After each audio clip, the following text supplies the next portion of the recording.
ఇంకొక చాప్టర్ ఉంది గురుగారు, ఇస్కాన్. సో మీరు ఇప్పటికీ ఇస్కాన్ ఫాలో అవుతున్నారా? ఇది ఇస్కానేనా? ఓకే. జపం చేసుకుంటాం, ఓకే. పూజ చేస్తాం. ఇప్పుడు మీరు వెళ్ళిన తర్వాత ఆరాధిస్తాను, అచ్చా. ఓకే. అర్ధరాత్రి అయినా సరే. Okay, right. గురుగారు మీరు ఎందుకు ఇస్కాన్ నుంచి బయటకు వచ్చారు? మరి నేను ఒక్కలాగే ఉండాలంటే అక్కడ ఉండొచ్చు, కేవలం జపం చేసి చదువుకుంటూ పూజ చేసుకుంటూ. ఓకే. అలా నేను సంతోషంగా ఉంటానికి అది చాలు. అచ్చా అచ్చా అచ్చా. ఓకే. నాకు ఇస్కాన్ మీద కొన్ని కంప్లైంట్స్ ఉన్నాయి. మీరు మళ్ళీ చెప్పండి. ఆ. నేను ఒక్కడిని సంతోషంగా ఉండడానికైతే నేను ఎక్కడైనా ప్రశాంతంగా ఆనందంగా మూల ఉండి జపం చేసుకుని ఆనందంగా I can lead my life. కానీ ప్రశ్నించకుండా ఉండలేక, కానీ నేను అక్కడుండి ప్రశ్నిస్తే వాళ్ళకి ఇబ్బంది. అది సో మన వల్ల వాళ్ళకి ఇబ్బంది కాకూడదు. అంటే మీరు ప్రశ్నించదగ్గ లోపాలు ఉన్నాయి అందులో, ఇస్కాన్లో. నాకు ఇస్కాన్తో ప్రాబ్లం ఏం లేదు, మనుషులతో. ఇప్పుడు సమాజంలో నేను బోళ్ళు ప్రశ్నిస్తున్నానా? అవునవును. అచ్చా. ఇప్పుడు ఒక హనుమంతుడి దేవాలయం అమలాపురం దగ్గర, అక్కడికి గొర్రెలు వచ్చి పోస్టర్ వేసారు, మా ఎండిపోయిన శవాన్ని నమ్మండి అని చెప్పి వాళ్ళు పోస్టర్ వేసారు గుడి మీద. ఇప్పుడు నేను ఇస్కాన్లో ఉంటే ప్రశ్నించడానికి లేదు. ఓకే. నా భజన, నా పూజ, నా జపం. ఓకే. నేను నువ్వు భౌతికత చదువు, నువ్వు రామాయణం చదువు, నువ్వు భాగవతం చదువు అని చెప్పచ్చు. ఆ గుడి, ఆ విషయం, ఆ ప్రాబ్లం నేను రియాక్ట్ అవ్వలేను. కాబట్టి నేను విడిగా ఉంటే ఐ కెన్ క్వశ్చన్. అందుకని నేను వాళ్ళకి ఇబ్బంది కాకూడదు, అందుకని నేను బయటకు వచ్చాను. రైట్. ఇస్కాన్ మీద నాకు కొన్ని కంప్లైంట్స్ అడగండి. రైట్. ఇస్కాన్ అసలు మన దేశానికి సంబంధించింది కాదా? దాని పేరేంటి sir? International society for Krishna consciousness. ఎవరు స్థాపించారు? ఇది అమెరికా వల్ల? మీకు తెలియదుగా, అడగచ్చు కదా. అదే అడుగుతున్నా. ఇది మన దేశంది కాదు అని నాకు తెలుసు. ఇప్పుడు మీరు క్వశ్చన్ ఎలా అడగాలి? బాబు జంతికలు తింటావా? మా జంతికలు మీరేం తింటారు? ఈవిడే ప్రశ్న, ఈవిడే ఆన్సర్ చెప్పేస్తే చివరికాడు తాగుతాంటి అంటాడు. అన్నిటికీ అది అలాగా. సో ఇస్కాన్ ఫౌండర్ ఎవరు నీకు తెలియదు. అభయ చరణారవింద భక్తి వేదాంత స్వామి శ్రీల ప్రభుపాద అని షార్ట్ కట్ లో పిలుస్తాం. మీకు బుక్ ఇచ్చానా ఇందాక? ఇది కాకుండా వేరే బుక్ తీసుకురా. ఆడ ఇంకా కొన్ని బుక్కులు ఉన్నాయి కదా, నేను ఆ పక్కన పెట్టి తీసుకురా. ఈ ప్రభుపాదుల వారు ఎక్కడ పుట్టారు? కలకత్తాలో పుట్టారు. సుభాష్ చంద్రబోస్కి జూనియర్, సేమ్ కాలేజ్. వారు ఫార్మాస్యూటికల్ కంపెనీ ఉండేది, డే ఫార్మాస్యూటికల్స్ అని. 1926లో 22లో వారికి 26 ఏళ్ళు. అప్పుడు వాళ్ళ గురువు గారిని కలిశారు. సార్ ఇదిగో సార్ చూసాను, నేను వెళ్ళాను కదా. ప్రతి ఇస్కాన్లో వీరి యొక్క విగ్రహం ఉంటుంది, దానికి చేస్తారు. నిన్నగా మొన్న వారి తిరోభావ దినోత్సవం అయింది. తిరోభావం అంటే వారు వైకుంఠానికి వెళ్ళిన రోజు. ఓకే. సో ఇస్కాన్ మీద మీకే కాదు, నాకు కూడా కంప్లైంట్ ఉంది. నా కంప్లైంట్ చెప్పాక మళ్ళీ నెక్స్ట్లోకి వెళ్దాం. నా కంప్లైంట్ ఏంటంటే, ఆల్రెడీ చెప్పాను నేను 3-4 నెలల క్రితమే చెప్పాను, ఓ సభలో కూడా చెప్పాను.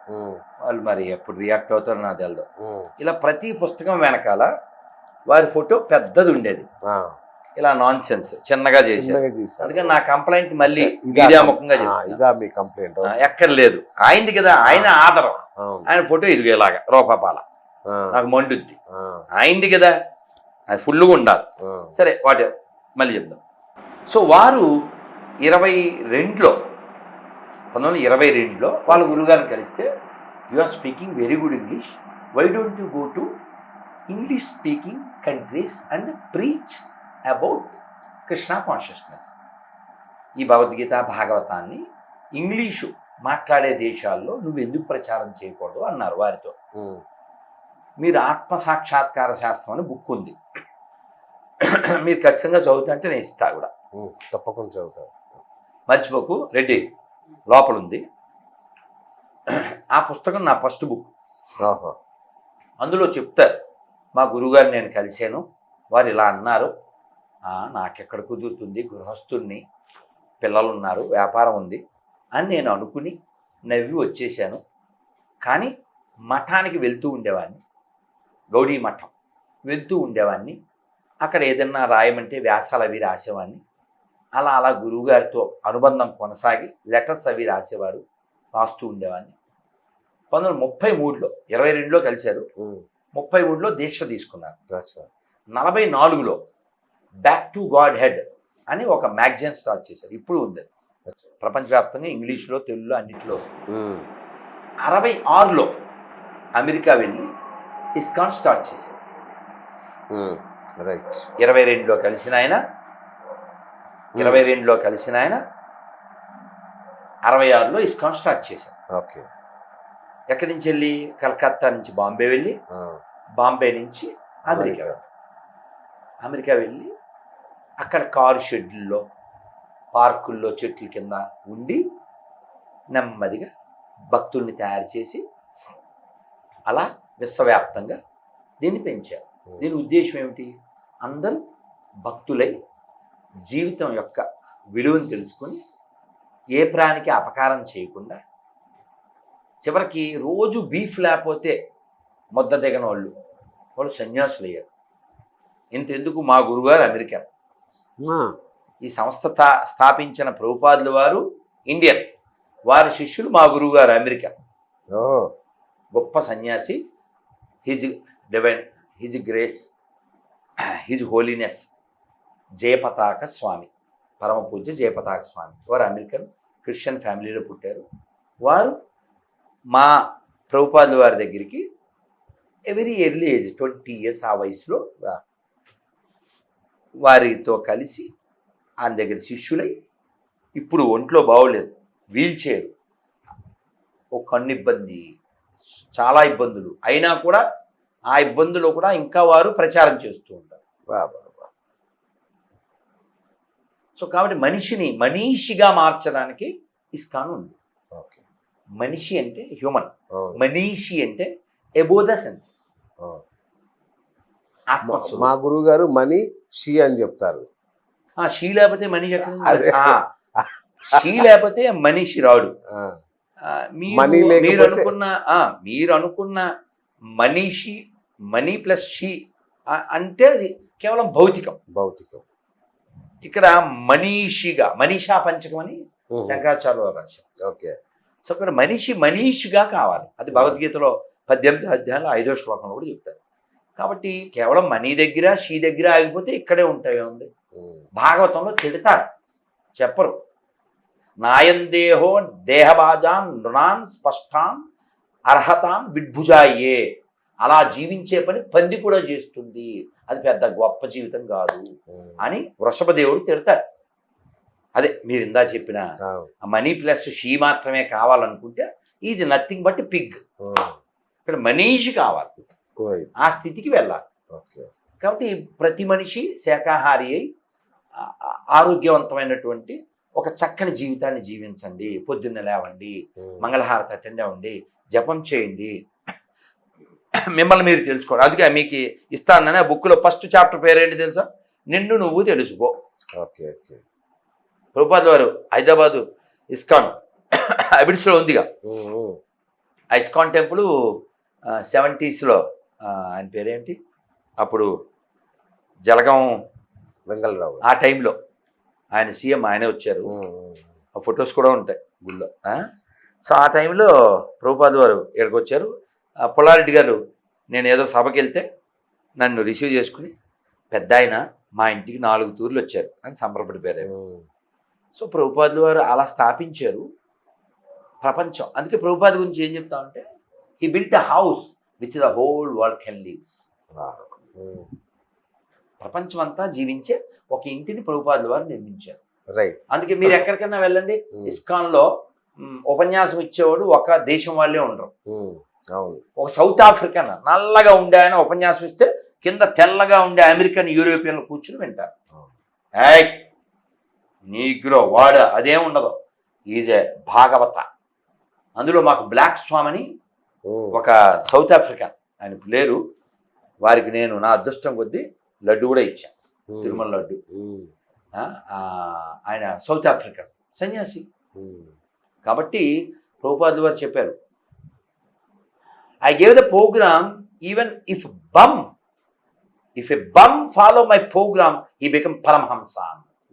బమ్ అంటే వేస్ట్ ఫిల్, వాడు కూడా ఈ షెడ్యూల్ ఫాలో అయితే అంటే పొద్దున్న లేవడం, జపం చేయడం, అంటే చాలా నియమాలు ఉంటాయి అందులో రాసి ఉంటుంది. మాంసం లేదు, మద్యం లేదు, విచారం లేదు, జోదం లేదు, కాఫీ, టీ, వెల్లిపాయ, మొక్కుబడి ఏమి లేవు. ఏకాదశి అయితే భోజనం కూడా లేదు. మరి మేము ఫాలో అవుతాం. మీరు ఇందాక వచ్చినప్పుడు మేము జస్ట్ ఈ ఇంటర్వ్యూలు ఉన్నాయని పండ్లు తిన్నాను, లేదా పండ్లు కూడా తిన్నాం, ఒక భోజనమే చేస్తాం. అలాంటి ఇస్కాన్ను ఫ్రాంచైజీలుగా వారిగా విడదీసి ఏదో మొత్తానికి ఏదో వ్యాపారం చేసినట్టు జరుగుతుంది. ఏం జరిగింది? ఎక్కడ చూసినా ఇప్పుడు ఏ ధర్మ ప్రచారం సంబంధించి మీరు గుండు పిన్నులు కూడా ఫ్రీగా ఇవ్వరు ఇస్కాన్ లో. ప్రతిదీ వ్యాపారమే, ప్రతిదీ అమ్మకం. ఏం వాళ్ళు భోజనం ఇస్తారు, లేదు ప్రసాదం దండిగా ఇస్తారు. పుస్తకాలు మిగతా ఏవి కూడా, పుస్తకాలు ఇలాంటివి ఏవి కూడా, ధర్మ ప్రచారానికి సంబంధించిన ఏవి కూడా మీరు వీలైతే వెళ్ళి ఎక్కడ రోడ్ల మీద కూర్చొని అమ్ముతారు కానీ ఉచితంగా మాత్రం ఇవ్వరు. ప్రసాదం పెడతారు. ఎందుకలా? అది గురువు గారి ఆజ్ఞ. ఎందుకో చెప్తాను మీకు. నేను వ్యక్తిగతంగా భగవద్గీతలు ఫ్రీగా ఇచ్చాను కానీ ఇస్కాన్ ప్రకారంగా అయితే ఇవ్వం. ఎందుకు ఇవ్వము అంటే నీకు విలువ తెలదు కాబట్టి. నువ్వు కొంటే నీకు నొప్పి ఉండదు, నువ్వు చదువుతావు. ఫ్రీగా ఇచ్చాడు కూడా నేను పెడతావు. నీకు విలువ తెలియాలంటే కొనాలి, అందులో తక్కువకి ఇస్తాం. ఇప్పుడు ఉదాహరణకి భగవద్గీత 200 అనుకోండి. ఎప్పుడైనా ఇప్పుడు ఏదో ఒక అకేషన్ వస్తుంది, రేపు డిసెంబర్ మార్థాన్ అని ఒక నెల తగ్గించిస్తాం సగం రేట్ కట్టి. అందుకని ఫ్రీగా ఇస్తే నువ్వు పొట్టలో కడతావు. నా కళ్ళతో చూసా, ఈ పేపర్లు అమ్ముతారే వాళ్ళ దగ్గర భగవద్గీతలు మేము ఎన్నిసార్లు బాబు అందులో వెయ్యకని మేము తెచ్చుకున్నాం.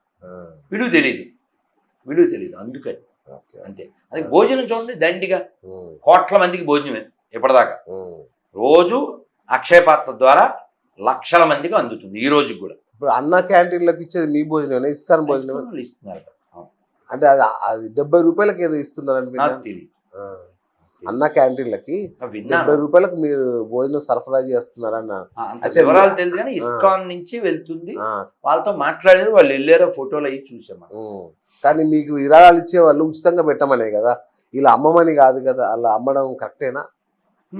కాదు, మీరు అక్కడ వాళ్ళు వ్యవస్థ వేరు, ఇక్కడ మనం పెట్టేది వేరు. మీకు అర్థమైందా? ఇప్పుడు ఇస్కాన్ టెంపుల్కి ఎవరైనా వచ్చారు అనుకోండి, వాళ్ళకి ఉచితంగా ప్రసాదం ఫుల్గా పెడతారు. ఫెస్టివల్ చేస్తారు, లక్షల మందికి పెడతారు. ఇప్పుడు కృష్ణాష్టమి అయింది, లక్షల మందికి పెడతారు కదా.